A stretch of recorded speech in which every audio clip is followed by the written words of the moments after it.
hjärtligt välkomna till ABF Göteborg ikväll. Ikväll är vi jättestolta att presentera samarbetet som vi har med dels Staden vi vill ha och dels globala studieinstitutioner för globala studier vid Göteborgs universitet. Rätten till staden heter programmet ikväll. Rättigheter och skyldigheter för medborgare som vill förändring. Vi har internationellt besök här idag för Dimitrios Roussopoulos från Kanada som är aktivist, organisatör, författare och som har varit engagerad och aktiv både kring World Social Forum och andra sådana. Han kommer att presentera den växande internationella rörelsen som heter Right to the City och som har med framgång jobbat med medborgarfrågor och medborgarinflytande i en rad olika städer, däribland både New York, Montreal och andra. Frågan är då, som vi har valt att ställa ikväll, hur kan medborgarprotester omvandlas till en konstruktiv, stark medborgarrörelse? För det är inte nödvändigtvis så att det är samma sak. Finns det gränser för medborgarengagemangets möjligheter? Och vad betyder medborgarnas förståelse av sina rättigheter men också sina skyldigheter för dialogen med stadens politiker och institutioner? Det är inga jättelätta frågor som ni hör, men vi hoppas att han ska kunna hjälpa oss att tänka kring detta och ge oss mer energi runt det. Vi ska lämna över ordet till kvällens samarbetspartner, till att börja med Hans Abrahamsson från Globala Studier, som sedan lämnar ordet vidare till Malin Widehammar från Staden vi vill ha, som också kommer att hålla i resten av programmet. Ja, hej allesammans.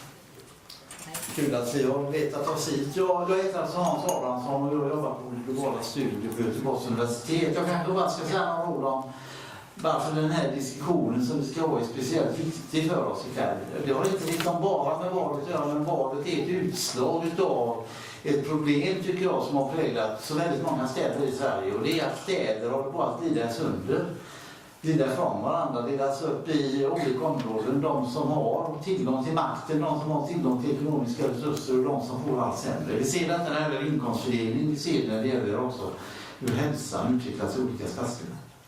Jag jobbar nu med ett projekt, jag har blivit på Globala Studier att titta på förutsättningar för en socialt hållbar utveckling. Och jag jobbar nu med ett projekt inom ramarna för någonting som heter Mr. Urban Futures. Där vi hör även också på uppdrag och Göteborgs stad fundera på vad som kan göras för att hela staden ska kunna utvecklas i takt på något sätt. Och där alla ska känna att de kan vara bekväma och att de har sin rättmätiga plats också i det politiska och ekonomiska rummet.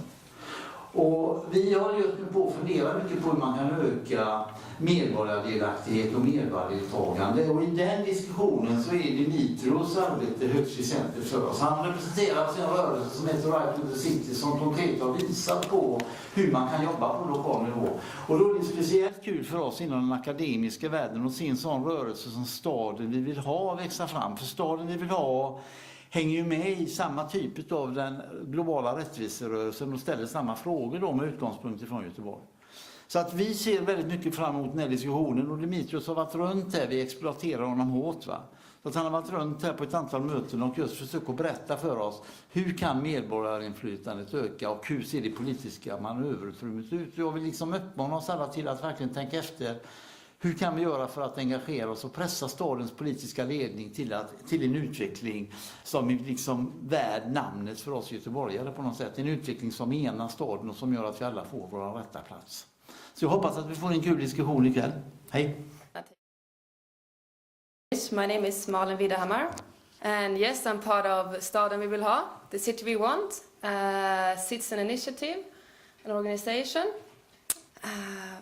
Very happy to be here, and we had Dimitri been here for a couple of days, and he had a seminar on Thursday and on Saturday, a workshop, and we're so inspired a lot. Some of you have been there and seen it and heard him speaking, and it has given us so much inspiration and input of what they have achieved in Montreal, and that gives us a lot of hope and inspiration of what is possible. And if they can do it, it means we can do it. Why we have Dimitri here is because we were some people that got inspired from what you did in Montreal. You did some citizen summits a few citizen summits have been growing, and you made a citizen agenda, and you achieved many changes in Montreal. So we were some citizens in Gothenburg. They said, wow, we should do something like that in Gothenburg. So we started thinking, how can we do det? Det handlar om att vi vill lyfta frågan om hur vi kan utveckla demokratin och hur vi kan öka medborgares delaktighet i att skapa den staden som vi vill ha och skapa det samhället som vi vill ha. Och vad vi har gjort i stora drag, det är att vi har gjort den här medborgarstämman, samma som vi har gjort i Montreal. I mars, 22-23 mars, hade vi en 2 dagar lång stämma. Vi hade 7 teman. Det var om arbete, utbildning, bostäder, miljö, inkludering. Det var stora frågor som vi tog upp, som vi bjöd in människor med att ta fram förslag hur vi vill förändra staden. Det var ungefär 140 personer som kom och tog fram förslagen. Ungefär 50 förslag blev det som vi valde ut. Och sen har vi valt ut, prioriterat fram 9 förslag överst på agendan som vi också har skickat in till de politiska partierna inför valet för att få svar på hur man står i frågan. I'm very happy and glad to welcome Dimitrios Roussopoulos again. Dimitri is, as many know of you, he's known internationally as an organizer, as an activist, as a writer, as a publisher. He's got like his record is so long, so to say, as unbelievable, his experience. For example, I heard yesterday telling the story of he founded the biggest co-op in Canada with over 1,000 people living there, 6 blocks in the downtown center of Montreal, and where they got the land, so they took it from the private market and they owns the land, and that's the whole commune there. It's very impressive, and it took a lot of struggle to get there. And he's been active both in the Urban Social Forum and the World Social Forum, and being a person giving influence into that. So with those words, and you can add on to that, Dimitri, yourself, welcome Dimitrios. Dear friends, first of all, thank you to ABF for inviting me to be part of the series in this wonderful space. It reminds me of a Greek tradition. The Greeks like talking about politics, but they also like drinking and eating. So this is the wonderful combination here. Bravo to all of you. And I have to say that we're going to do some hard work tonight, all of us together. We're going to use our brain and we're going to use our heart to try to understand some very important issues, some very important contradictions in our society, and try to find some roads in a roadmap for a better future. Let us try to remember 1939 to 1945. The most horrible, the most tragic war in the history of humankind, with over 35 million people dead, children, women, and men. The trauma of that war was so deep that at the end of the war, a promise was born. It was the United Nations. And in 1948, the United Nations General Assembly adopted the Universal Declaration of Human Rights.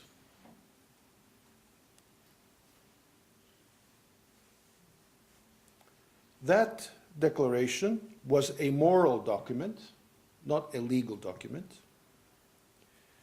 And gradually over the decades,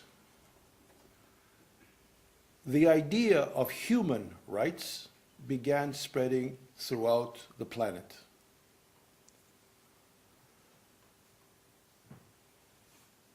As good as that was, the planet and human civilization continue to have serious problems serious dislocations. And amongst these were, of course, more wars, more and major growing environmental problems, economic instability, especially after the 1960s, massive movement of populations, immigrations, as more and more people left their towns and their villages in certain countries, in the poorer countries, moving slowly, painfully up towards the Northern Hemisphere. I need only remind you that in the first 6 months of 2014, over 100,000 people crossed the Mediterranean and today are found in southern Italy. And they're waiting there in refugee camps, waiting to find an opportunity to go into various European countries, including your own. This massive movement of populations has, of course, focused on cities, which has accelerated urbanization. The cities in which these massive populations, not only in Europe, but in Asia, in Africa, in North America, and in Latin America, have made cities larger and larger and larger. The result of which has put enormous pressure on cities to deal with the concrete problems that people face when they overpopulate, when they overflood an entire urban area. In 2003, a very historic moment in the history of humankind, in 2003, the majority of humanity was found in cities. Never happened before, but is of great consequence. So the pressure on cities, the massive problems, as never before seen, has created an urban people that have sought improvement in the quality of their lives, have sought gradually to create social movements, citizen organizations, to demand that the cities evolve and respond to the ecological challenges that cities face more and more. And also, as they proceed to demand changes, fundamental changes in the way cities function, they have raised the specter of democracy, fundamental, deep democracy. People are knocking at the doors and windows of power, centralized power, and they say, let us in. Let us in because we demand to be in and we demand to become part of the decision-making process in our neighborhoods and in our cities. And as they raise this demand, they are raising the issue of the city of social justice. Not only the ecological city, not only the democratic city, but the city of social justice. This pressure is building all over in various key cities around the world. Cities also, by the way, are playing a more and more important role in the global and world economy. You know, as well as I, that the United Nations, for instance, has identified 40 to 60 major cities across the planet that play a determining role in the evolution of the world economy. In other words, They are playing a role in determining what happens in the world economy, as important as, if not more important, than the 400 to 500 major multinational corporations that also determine the future ups and downs of the world economy. So cities are playing an important political, economic, social, and cultural role more than any other time in human history.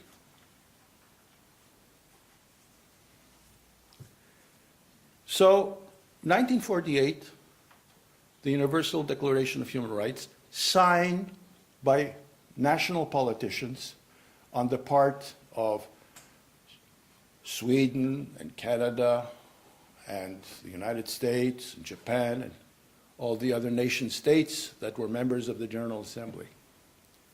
But it has become essential to recognize that in the evolution of things since 1948, and with this phenomena that I described very superficially called urbanization, the concentration to geographic areas called cities, to the point in many cases of explosion, the notion that human rights also had a place in cities. Therefore, in the year 2000, in the city of Barcelona, an initiative was taken which gradually involved and involved other European cities, so that a very interesting document was edited and produced called the European Charter for the Safeguarding of Human Rights in the City, the first such document. And it became more widely accepted over the years. Cities throughout Europe were invited to become signatories of this important charter. But this charter, I should say straight away, is a moral document, a moral declaration. By a moral declaration, by a moral document, I mean when a city signs it, it announces to its citizens its intention of doing this, that, and the other thing. It doesn't legally require them to do anything. Nevertheless, if you look at the chapter headings of this remarkable document, you see that Chapter 2, for example, deals with civic and political rights of the city, economic, social, and cultural rights in the city, rights to relative democratic local administration, mechanisms for the implementation of human rights in the city. And under each part, under each chapter, it goes into greater details.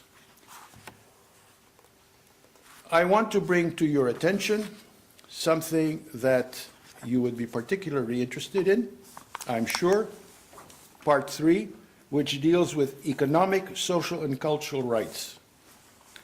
And there you will see principles announced, like the general right to public services for social protection. Another article, the right to education. Another article, the right to work. Another article, the right to culture. Another article, the right to housing. You know, we have three basic needs, we human beings. We need food. We need somewhere to sleep. And we need clothing. In order to get these three, we often are required to work. But housing is a fundamental need. A fundamental right, as a result, is the consequence. And the article reads, 1, all citizens have a right to proper, safe, and healthy housing. 2, municipal authorities endeavor to ensure appropriate supply of housing and infrastructure for all their inhabitants, without exception, within the limits of their financial resources. They must include measures encompassing the homeless, which will guarantee their safety and dignity, as well as safeguard structures for women who are victims of violence or who are attempting to escape from prostitution. And 3, municipal authorities guarantee the right of nomads to stay in the city under conditions which are compatible with human dignity. And then this particular section continues with the right to health, the right to environment, the right to harmonious city development, and so on and so forth. This document, this charter, dear friends, was signed by 22 cities in France, 8 cities in Germany, 104 cities in Italy, including Rome, Milano, 139 cities in Spain.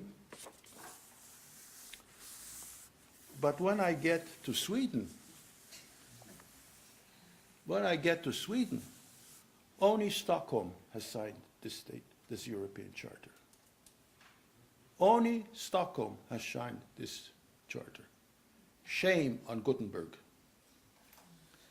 Friends, it is now your responsibility, collectively and individually, to get your new mayor and city council to sign this European Charter for the safeguarding of human rights in the city. And I recommend you get a copy. You can consult it on the web.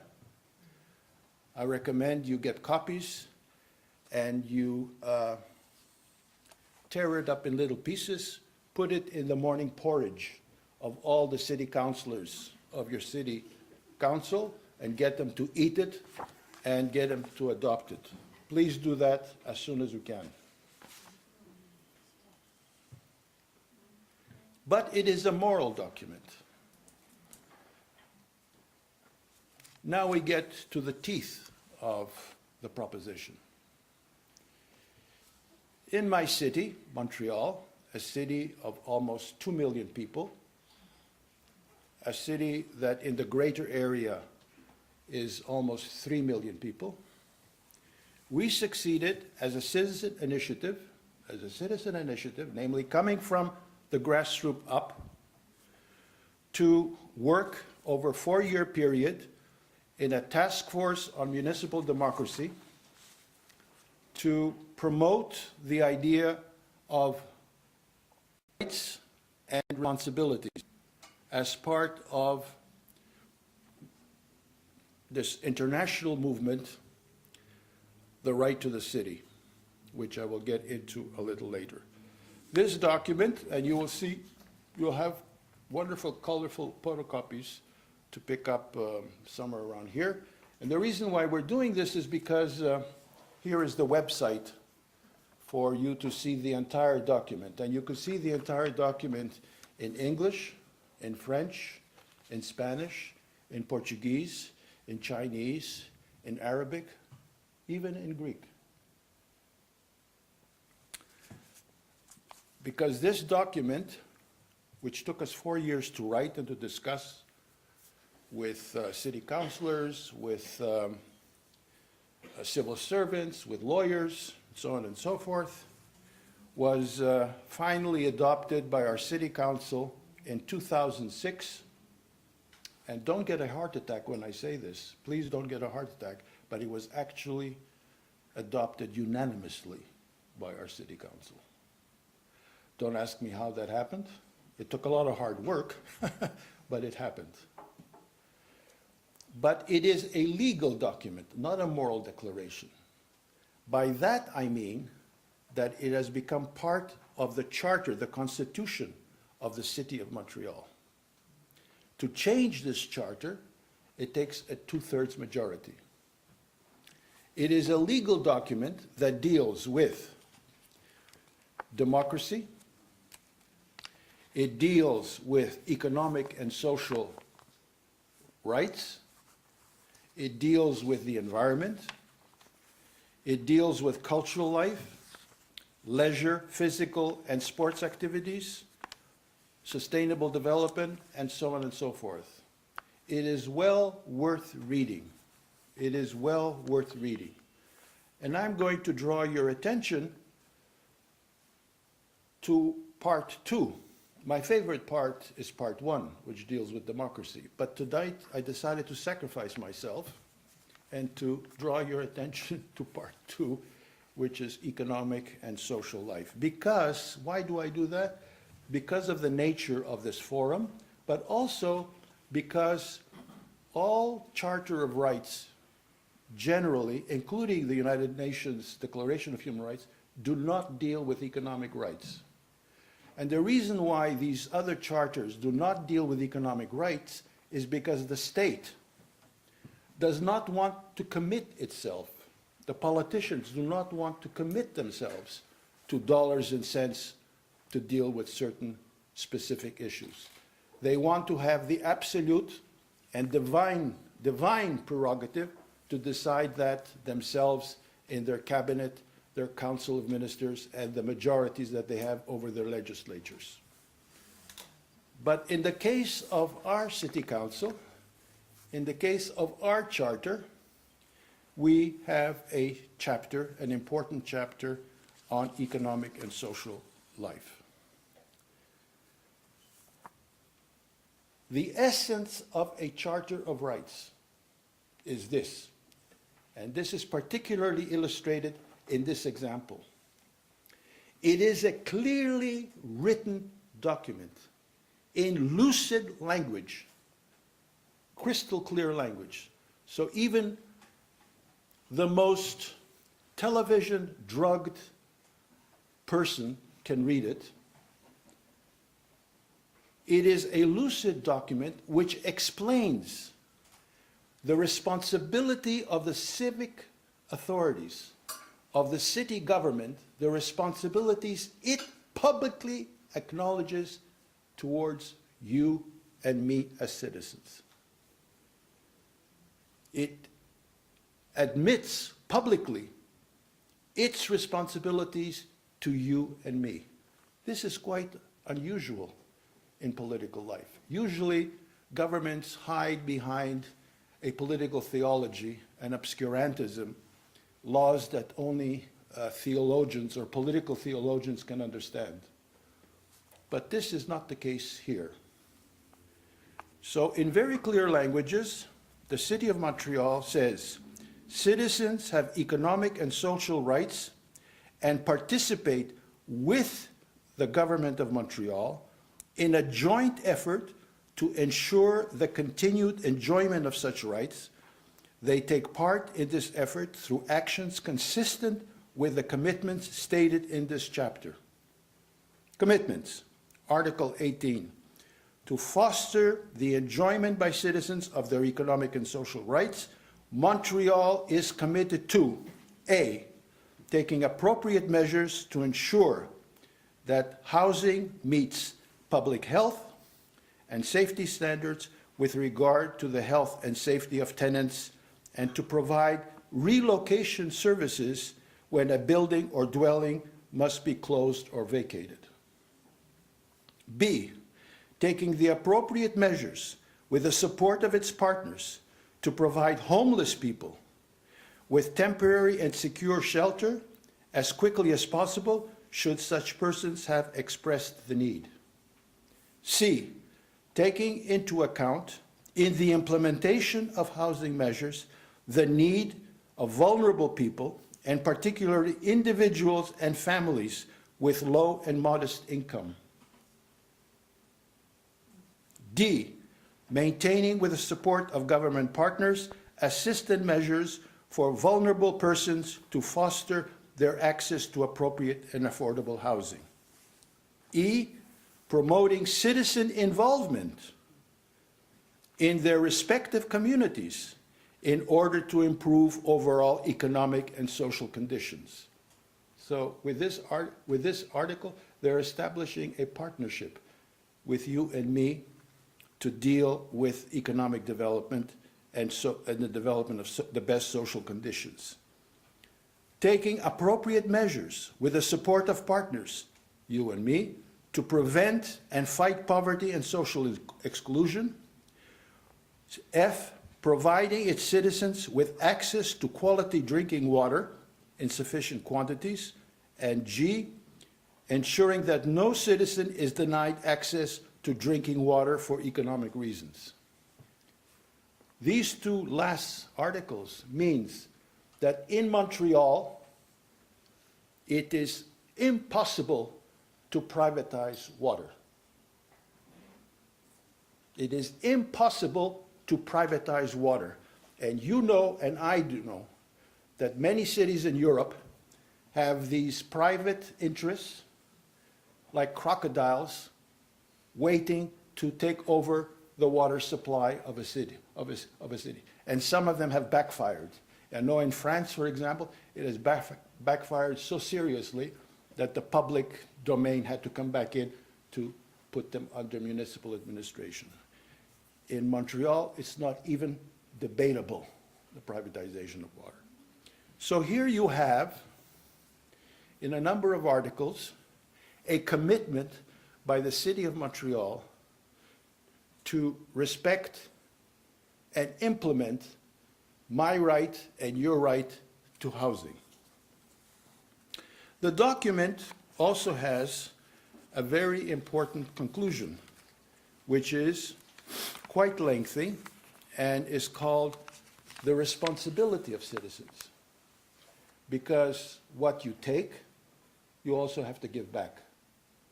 And so there is where a collective sensibility comes in. We live in our own house, but once we come out of our apartment, we join inevitably the community, the neighborhood, our immediate social, cultural, and political milieu. And we have to be part of that neighborhood. We have to exercise responsibility towards our fellow citizens in our neighborhood and the city at large, and that section explains it in detail. This is, I repeat, a legal document. It's not a moral declaration. Now, what do I mean specifically by that? I mean that if you feel that your rights are not being respected by the city administration, by the city government, you have the legal right to deposit a formal complaint to the office of the Montreal Ombudsman. It is an office of 11 lawyers at the service of the public, whose responsibility it is to arbitrate between your sense of having your rights not respected and the civil servant or the politician who you have identified as not giving you the right answer or the right service or the right engagement to solve your immediate need and your abuse of rights. So you have a whole legal authority that enters into the picture. And finally, part of that legal framework is a very important office, which I urge you, citizens of Gothenburg, to also demand, apart from an office of a municipal office of an ombudsman. I would urge you to consider, by studying this document, to also put together a commission which can consist of citizens, can consist of academics, consist of people from City Hall, to draft your own Charter of Rights, which could be quite different from our own, and to submit the document to public consultation for amelioration, for improvement, and then absolutely present it to your city council for adoption. But we also have a third democratic weapon in our armory, which is called the Bureau of Public Consultation, which is a, again, arm's length agency from City Hall has its own independent budget, which comes from the budget of the city, and they are professional people who organize very effective, very credible, and very democratic public consultation, which involves many hundreds of people and organizations who come and submit their ideas. And at the end of the process, a group of commissioners put together a report with all of the recommendations and then submit them to City Council. So, democratizing the city requires public consultation, institutionalized. I'm not talking episodic. I'm not talking at the behest of the mayor, at the behest of City Council. I'm talking institutionalized democratic tools. It requires citizen participation, which is different from public consultation.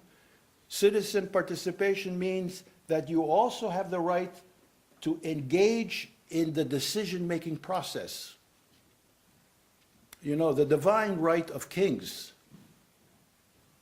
was abolished a long time ago, in the 17th century. And yet, you know, as well as I do, that a lot of politicians think the divine right of kings still exists, that only they can decide important issues.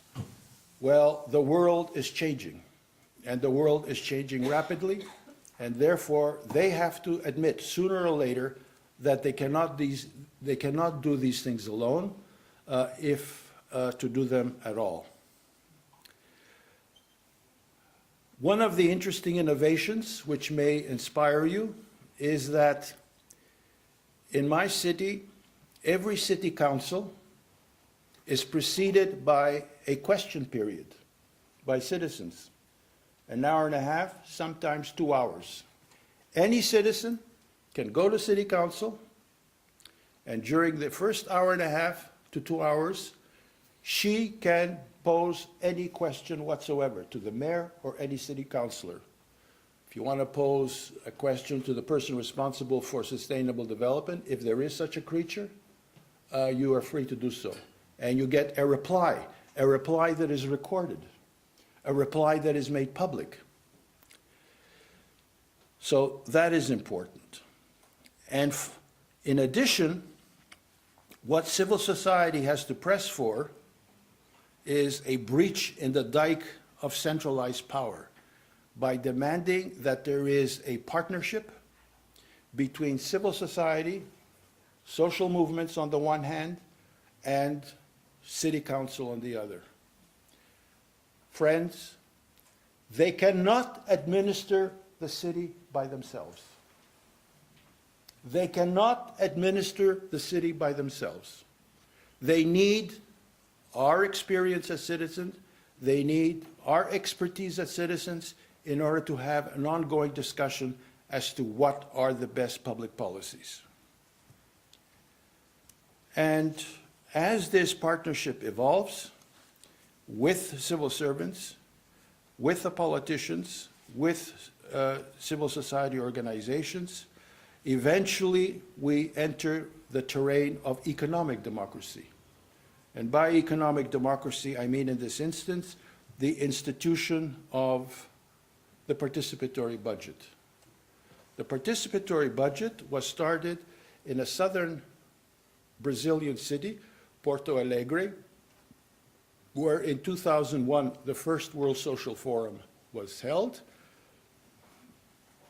And it has grown and grown, so that today there are 540 cities throughout the world that have a participatory budget. What is a participatory budget?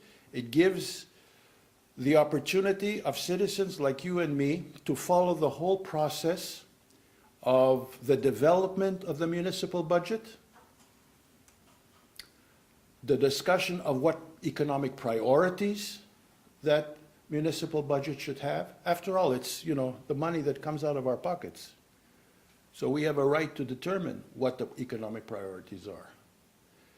And that is a very exciting and very important democratic process that began in southern Brazil in the city of Porto Alegre, which is a city more or less the size of Montreal with a very important industrial base. And that begins a whole debate around economic democracy and economic priorities. So there you have it, a whole tableau of tools that we formulated, we advanced, coming from a long history and a painful history in the 20th century into the 21st.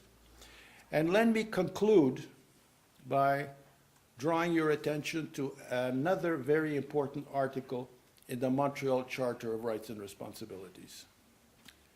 Under Chapter 1,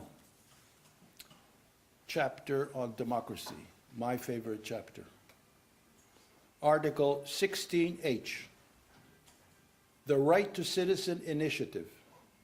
What does that mean?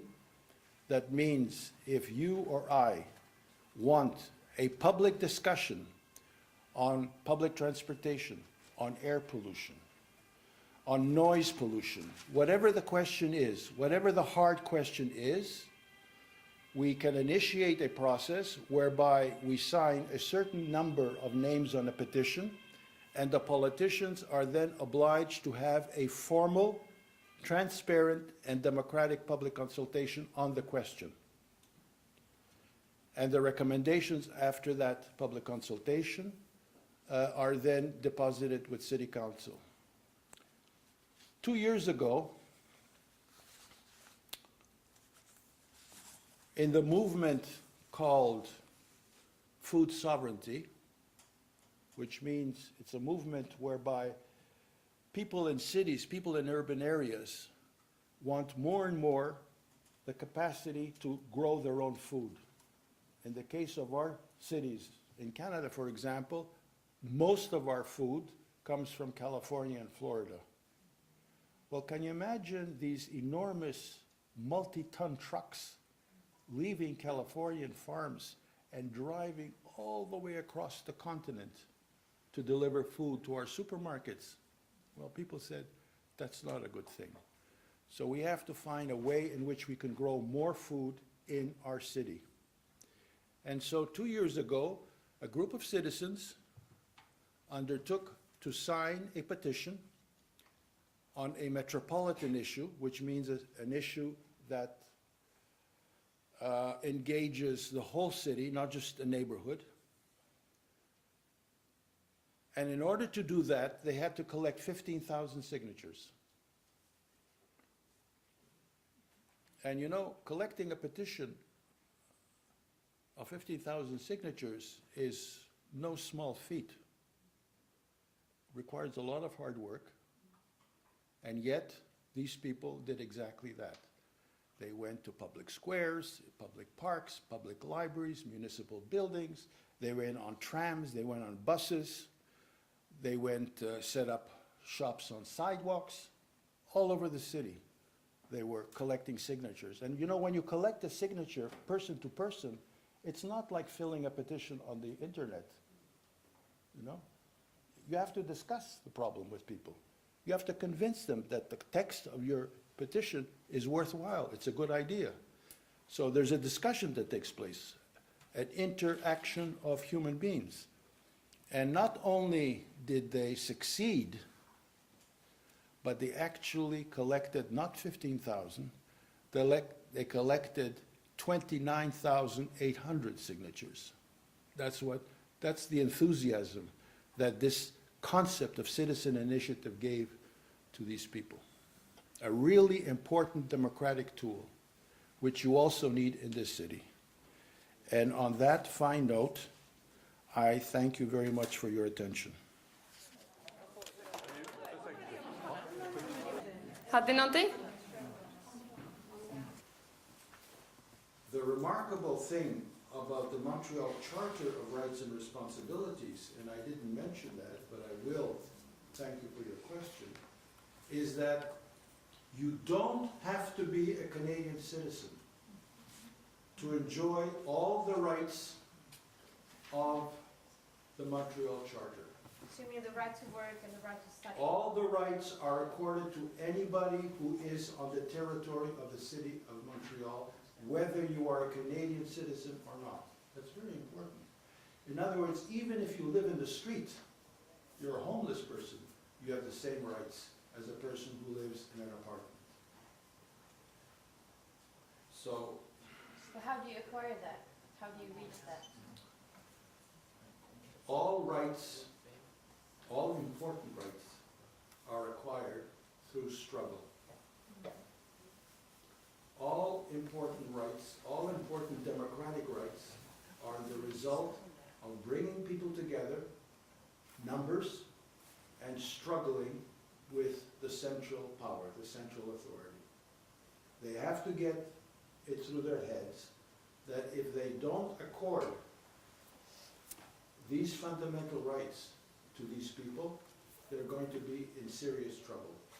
So you have to get a lot of people involved, you have to get sympathetic media, of course, involved, and you have to confront them, not in front of this building.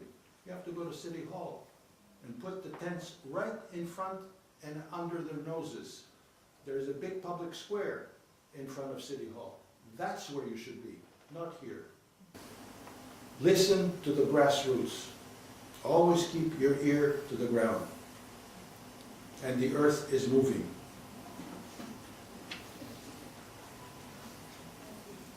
I'm very curious about this, the housing, the rights to housing in Montreal. What has happened since they got this legal rights of housing? Well, very interesting. A journalist this afternoon was very interested, but asked me the same question. And I replied by giving him the following answer. No new building can be put up on the territory of the city of Montreal without 15% of the building being available to low-income people. How do you like that? The city of Vancouver, at the other end of the country, is further ahead. And we stole the idea from that city. Like you're welcome to steal all of the ideas that I put forward today to apply them to Gutenberg. But the city of Vancouver has 20%. Not 15, 20%. But in my city, they were a bit afraid to be so audacious. He may or may not like. And the rent, of course, is subsidized. So low-income people can live in it. And if for some fantastic reason he refuses to give 15% of the new building to low-income people, as in the case of Vancouver, he has to give the financial equivalent to a public fund so that the city can build social housing somewhere else. Well, yeah, I have a reflection. I'm studying human rights in university, and since 3 years ago, Gothenburg, in fact, is by the political leadership, is implementing human rights, and is write it down in the main policy document. And I have interviewed some of the so-called developer leaders, and You mean of the real estate industry? Developers of the real estate industry? no, they I don't know how to say it. If it means something to say development Civil leaders. servants Oh, working civil with, servant, like, And those people are responsible to implement in Gothenburg, in 10 municipalities, the human rights are all activities on all levels and everything. But it doesn't happen. So my question is more like, what could be, because they are aware about it, Of course.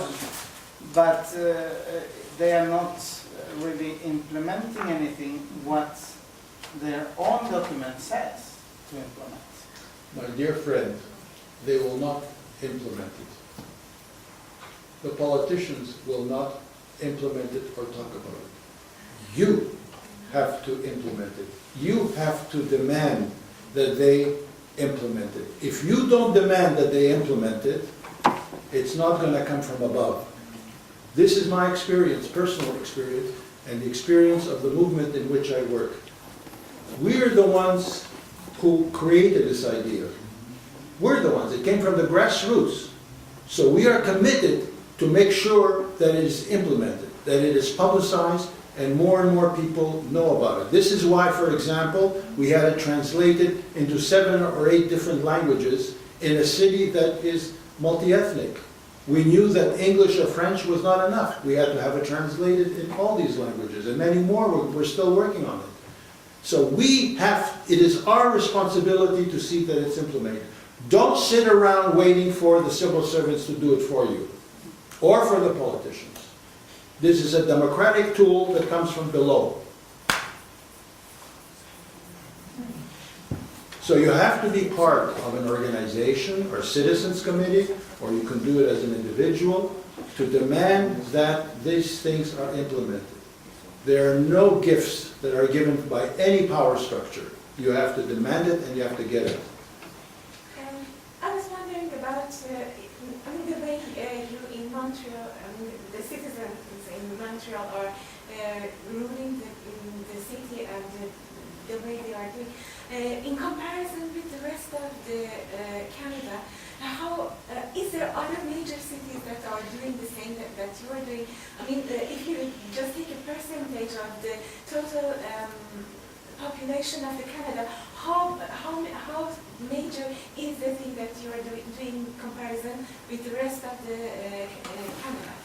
First of all, let me tell you that these ideas, and many more, are part of an international movement called the Right to the City, which exists in New York and in San Francisco and in other European cities and cities in Asia. So that, for example, this Charter of Rights and Responsibilities has been endorsed and promoted by UNESCO as a very important democratic tool for cities to use throughout the world. And UNESCO has a program called the Right to the City. And that program encourages a university and a community organization in any particular city to come together and to promote the idea of rights and responsibilities in the city and develop a whole new relationship with the power structure at City Hall. Okay? So, for example, this charter has also inspired the city of Mexico to have a charter like this. It has inspired the city of Gwangju in South Korea, the second biggest city in South Korea, to adopt a charter of rights.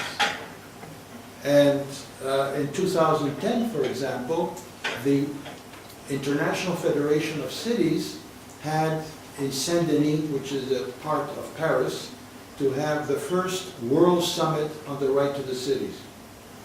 And people came from all over, mayors, civil servants, civil politicians, local politicians from city council, but also people from social movements like me. I was invited to go to that summit where I spoke about some of the things that I'm speaking about here tonight. The second World Summit on the Right to the City was held in Gwangju this spring. Again, there were over 1,000 people that came from cities in Latin America and Central America and so on and so forth. The mayor of Gwangju invited me to go, but for reasons of health I could not travel all that distance to go.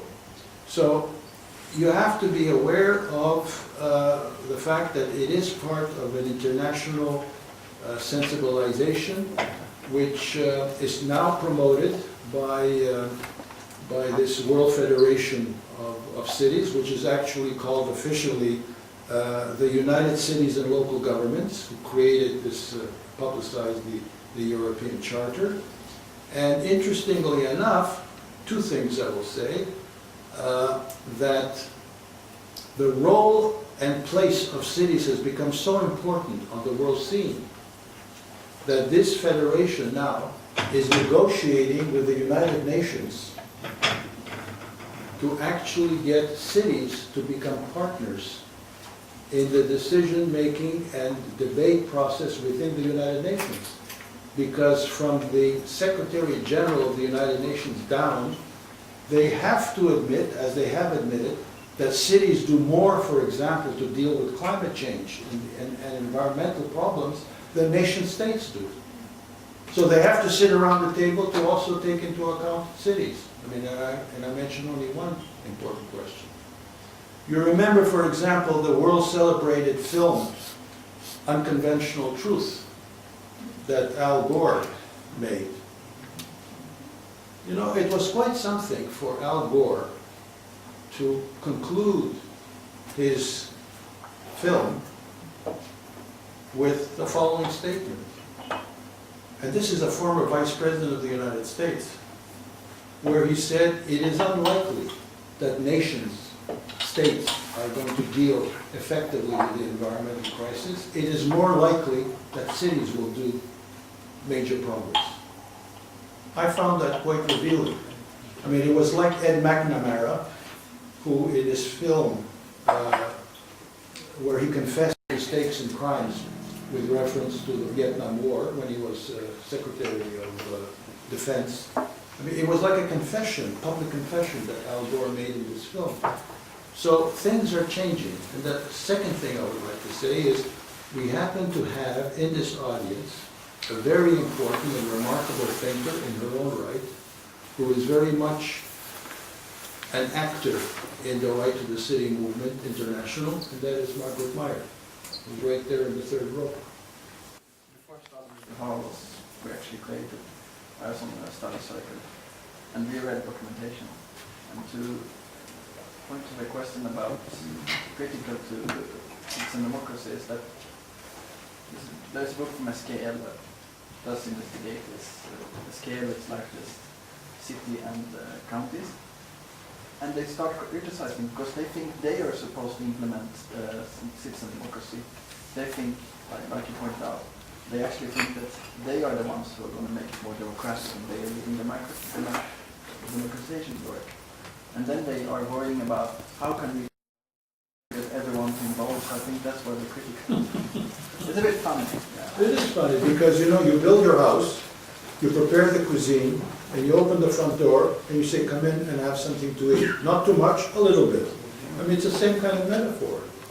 You know, I'm sorry, but we should build a house, we should prepare the cuisine collectively, and we should open up the door or windows and invite everybody in to come and enjoy the food. That's the way it should be done.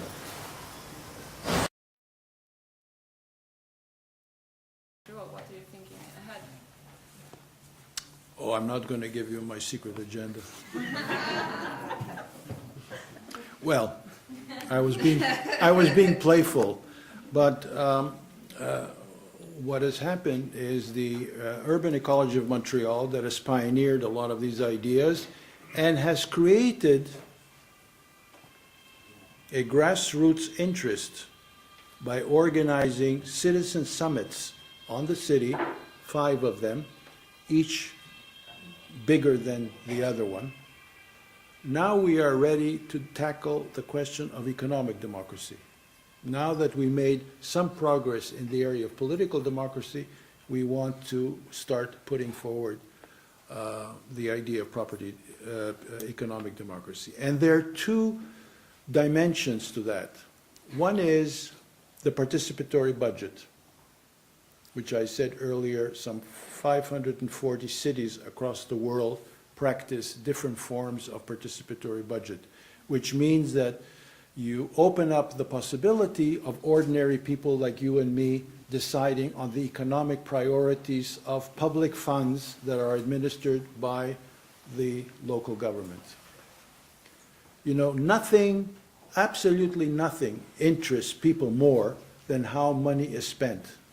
You can talk all you want about political ideals, but when you talk concretely about how you spend public money that belongs to you and me, there's a whole different level of interest. And it's interesting because it can involve ordinary people in a way that discussions around political democracy don't necessarily do. So we're opening up that door. The other door that we're opening is the question of land. Land in a city is a very important basis upon which to determine the future evolution of a city, the political economy of the city. And unfortunately, our societies, who are devoted to market capitalism, have risen the principle of private property to the point where it's almost a divine rule. And there are movements in North America, both in the United States and in Canada, more and more to create land trusts. Land trusts are large pieces of land, urban as well as rural, but often they are urban pieces of land, which are either publicly owned or owned collectively by the community in which the land is to be found. Now, this idea is now gaining currency, gaining favor, gaining popularity, even amongst urban planners and urban geographers, because speculation on land is considered far too destabilizing in the social, political, and economic life of a city. So they're trying to find a way in which land can move from the exclusive domain of private ownership to a more semi-public or public or neighborhood-based form of ownership. This is not a pipe dream. This is not a dream in the sky. It is something that we in our community, in my neighborhood, we have actually put into practice. We have collectivized, we have put under our control, the control of our community, our cooperatives. We have put a 6-block area, 6 blocks in the center of Montreal, under our ownership and control. And as a result, we have the following consequences. This is a federation of 22 cooperatives. As a result, we have the following consequences. 1, there can be no speculation within that 6-block area. That is to say, nothing can be bought or sold. We have taken the 6-block area off the market. Market capitalism doesn't exist within that 6-block area. Second, it has stabilized our rents. Our rents increase with the increase in the standard of living. That's all. That gives enormous security to people who live in that 6-block area. And it is such a celebrated case of success, of people power, that I'm going to Geneva in about 2 weeks on my speaking tour, and I'm speaking at a big international conference on housing to explain to them how we did it, how it works, and how it can be duplicated. So the question of land becomes extremely important in the future planning of the development of the city. And as a result of our success, we have other communities to the east and to the west of the center city who are also inspired to do the same thing. And I could give you those 2 examples too, if we had time. Thank you for your attention.